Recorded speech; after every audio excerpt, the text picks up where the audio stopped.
Hello, buddy. Welcome back to the Tin Man Score channel. I'm your host, Jeffrey Tin Man Taylor, and today I'm reading the final chapter out of the North Carolina Ghosts and Legends book by Nancy Roberts, and the title is called The Ghost on the Stairs. It takes place in Fayetteville, North Carolina. It was a few years after the turn of the century, and a gay party of Fayetteville girls with their suitors surrounded the piano in the parlor of the A.S. Slocum home. Lovely young faces reflected the flattering light of kerosene lamps. Strains of a popular romantic ballad drifted through the halls of the antebellum mansion. A young lawyer leaned against the parlor's magnificently carved marble mantel. His intellectual face was pensive. Absent-mindedly, his finger stroked a small nick at the mantel's corner, supposedly the result of a shot fired by General Sherman. At the moment, however, Barrister's mind was neither on Sherman nor on pretty girls. He was absorbed by an agonizing mental struggle. Was he really happy in his chosen field, or were his years in law school meant to be forever wasted? Perhaps the way to resolve worrying forces within him was to be alone with his thoughts. Almost oblivious to the merrymakers, he crossed the parlor and walked toward the wide archway opening into the hall. And then he stopped dead still, his heart caught in his throat. Something or someone was floating toward him down the stairs. It appeared to be a diaphanous feminine figure. Before reaching the foot of the stairs, she hesitated a moment, then turned almost sadly and started back toward the landing.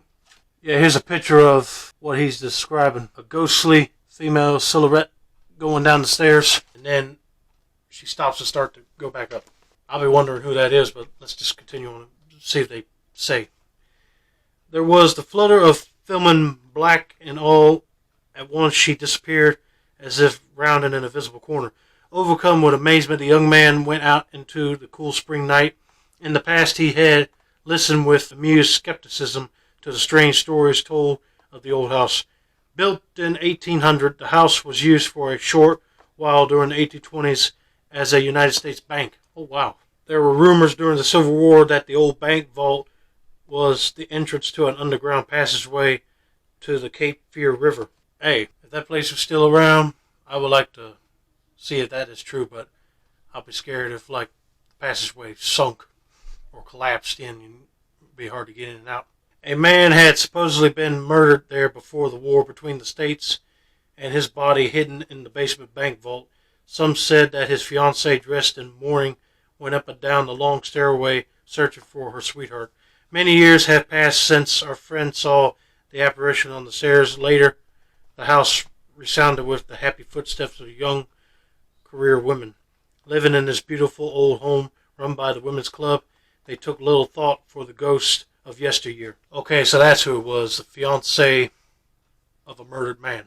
Yeah, I feel so bad for her because she's looking for him and she don't know that he was killed.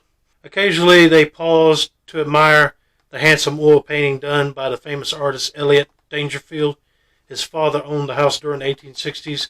They enjoyed showing visitors the impressive ballroom built by another owner, John Sanford, for his wedding.